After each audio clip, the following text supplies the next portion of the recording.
Diary. Okay, so this is the part where everything is supposed to make sense, right? I've mapped things out, kinda. The vision boards, the 5 year plan. And yet, somehow, I still feel lost and questioning my entire life path. Like, is this normal? Oh, hey there. Welcome to Next Gen's Diary. Consider this, you and I's, real time diary entries about love, friendships, making an impact in your community, and purpose. Basically, all the messy, chaotic, beautiful parts no one really prepares you for. Because maybe this isn't the part where everything makes sense yet. Maybe this is the part where we write it anyway. So if you're walking to class, overthinking a text, or romanticizing your life for absolutely no reason, just know you're not behind. You're not lost. You're just in the middle of finding yourself. And this is our diary, where we can express ourselves while learning as we go and writing one page at a time as we grow into who we're becoming. So let's dive into today's diary entry.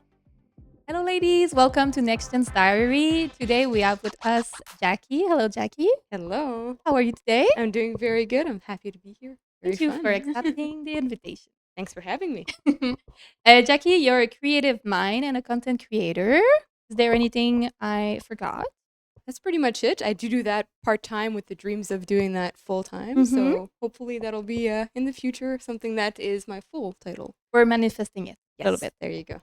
So, Jacky, if you were to open your diary today, what would you find yourself writing about over and over? I think during that's a very like seasonal answer for Mm-hmm. me, but for the summertime, I kind of dive into nostalgia. Okay. I'm someone that is very nostalgic by nature. And during the summertime, I kind of find myself wanting to always be outside, just doing Mm-hmm. like leisure activities. And because of adulthood and all the preoccupations that we have, I'm kind of stuck with work and things like Yeah. that. So I often think about past summers when I was kind of like free. Mm-hmm. And yeah, just about nostalgic summers that I had in the past. What are you focused on these days? These days, I think I'm focused on a variety of different things. Mm-hmm. Kind of slowing down is the biggest thing for me. I tend to be a person that's always like, go, go, go, do the next thing. Mm-hmm. Um, so just kind of taking time for myself and also just caring for people around me.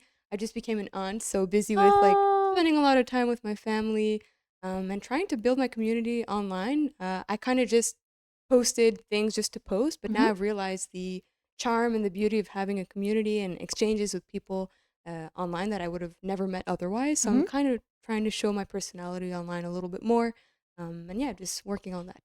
Can you tell me a little bit more about the community you're trying to find online to see what Yeah. you're doing a little bit? I think it's a variety of like different people from different communities. I Mm-hmm. think it's just trying to inspire people of either like-minded hobbies and passions that I have, Mm-hmm. or to just to inspire people that are looking for something different in their 20s and are trying to grow themselves. Mm-hmm. So yeah, just trying to attract people that are just interested, in the slow life, passions, leisures, and nice hobbies to that are full of like love and things like that. Yeah. What would be your hobbies right Lots of reading. now? Okay. I am a gym goer. I've done sports my whole life, so I kind of Okay. shifted to doing gym going. So that lots of like walking, cooking, and baking. A little less in the summertime because it's hot. It is I don't hot. really Yeah. want to be in my kitchen.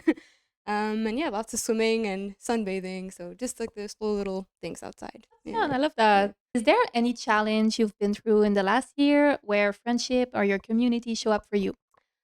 I think the biggest thing for me is I'm recently in a long distance relationship. Oh, okay. So I've been with my partner for 8 years now. And last year he moved away to the States for his job. Okay. And we had just moved in together. It was like a fresh, new chapter together. Yeah. And then just kind of shifting from all that excitement to kind of like that being taken away and Mm-hmm. having all my friends and family to support me and just make sure that I'm okay every evening, like those little Mm-hmm. check ins. Um, and also like online people that have gone through similar things and that are just there to kind of like communicate with me and yeah, just having like a good circle.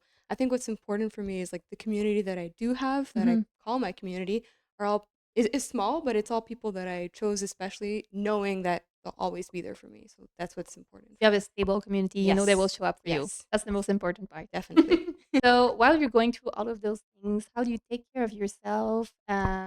Take like find a balance with your work life and your personal life. Mm. I think for me, it's having like healthy habits. So for sure, nourishing my body in terms of like, good foods that I'm eating, home Mhm. cooked foods, making sure that I get sunlight every day or just at least go outside every day. I also like going to the gym, on walks, swimming with my mom. Like I have lots of activities with my family, which really fulfill me and make me Yeah. very happy. So just taking time to kind of slow down and enjoy the things that just, fill me up. Mhm. Yeah. Jackie, you have so many hobbies. Do you have any advice for the community about how to prioritize them in your day-to-day life? Yeah, I think it's very important to have hobbies. I think the hard thing with hobbies is putting time towards them, Mhm. and just getting started. For me, like you mentioned, I have quite a few hobbies that kind of all encompass making me feel good. Mhm. I know that when I do them and I put time towards them, that they will end up making me feel good, and I'll be Mhm. happy that I put time towards them. When I come home after my 9 to 5, especially when I go to the office, I come back home. I have to cook dinner. I have to, Mhm. tidy up the apartment. The last thing I want to do is go back outside, go on my walk, and open up a book, use my brain power. I Yeah. just maybe want to mindlessly scroll or something. As we all do. As we all do, always, as we all do. So sometimes it takes a bit of forcing. I tell myself, okay, when I get home, by this time, I'm going to be out of the house again, and that's it, that's all. So I have my little bag that's packed before I leave to the office Oh, in the morning with my headphones, my book, my water bottle, whatever. okay. I get home, I leave my stuff, I tidy up a little bit, and then I'm out by the time I set. And wow, oh my gosh, a new evening opened up. It changed my vibe after my day inside at the office, and I'm so much happier that I just, dove into this new evening. And I think it's just the first step. It's always the Mhm. first step that's hard. Sitting down, doing something like that. Is there a book, or a film or a piece of art that shifted how you see the world? I think that there are quite a few. I'm someone that is very emotional in the sense that like music moves me, Mhm. movies move me, novels as well. I'll pick one movie and then one book that Yes. really touched me. I don't know if you've seen Perfect Days, the Japanese film. I just heard about it, like, last week, and Ah, it's been on my list. I was like, "Wow, that looks amazing." that is my favorite film, and as well, like it really did emotionally impact me. Kind of made me realize about the importance of like slow life, the beauty in the little things and the Mhm. mundane things in life, and it makes you pause and realize that wow, beauty is everywhere in our life, and you don't Mhm. necessarily have to seek big things. You just have to see the small things. Yeah, And just the everyday yeah, things. yeah. So that would be the movie that really kind of shaped me, and yeah, just helped me realize that I don't need all these crazy big things in my life. Mhm. That wow, I'm so lucky to be where I am right now and to enjoy it. And in terms of books, I think one book that really shifted me. I don't want to get too political on the Mhm. podcast, but there's one book, The 100 Year War on Palestine by Rashid Khalidi. That book really opened my eyes to the reality of the world. Mhm. Helped me kind of shift my mindset and just yeah, open my eyes to new things in the world that are going on, and Okay. to also it helped me kind of build a different type of community online of people that want to learn and want to open their horizons. I think, yeah. That's really nice. Hmm. Thank you. I'll be sure to check it out. Great. Is there one myth about adulthood, that you learned to stop believing? Yeah, definitely. I Tell followed me more. a very traditional route, the school, going to Yeah. university. My parents are both immigrants, so you have these kind of standards in your Mhm. life that you want to follow. Um, And when I came out of university, I was sure that I would have everything figured out. I'm gonna go along this path. I know what I want. Mhm. Everything following this one route that is very paved, and Yes. that's it. But I graduated during COVID, so everything was kind of unsure. Mm. I started work online fully for about 2 years. I worked only online, so everything was kind of bizarre. And that's also when I started doing content creation and seeing some friends online, meeting new people online, Mhm. and saying, wow, I can kind of combine, my work life with something that I'm very passionate about, which is sustainable fashion, things Mhm. like that.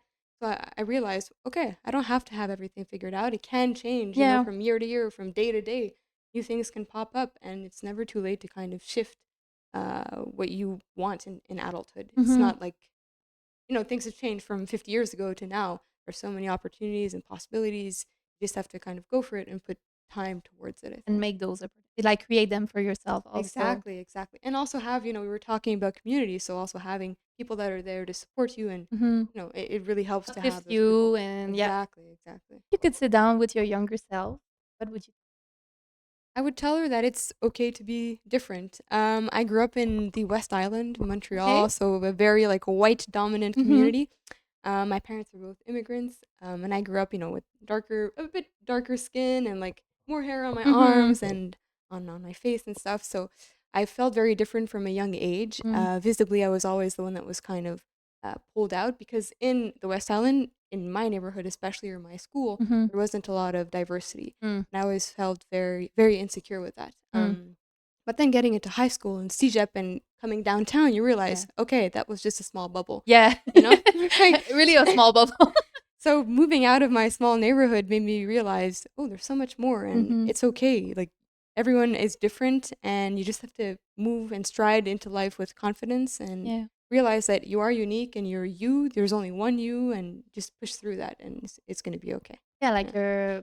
what makes you special is the fact that you're unique, right? Exactly. When you're a Exactly. teenager, it's hard to believe that. It is. It is. It's a learning curve, and when you go Mhm. older, it's obvious, You're right? so proud to be. Like right now, I'm Exactly. so proud to be unique in my own self. Yeah.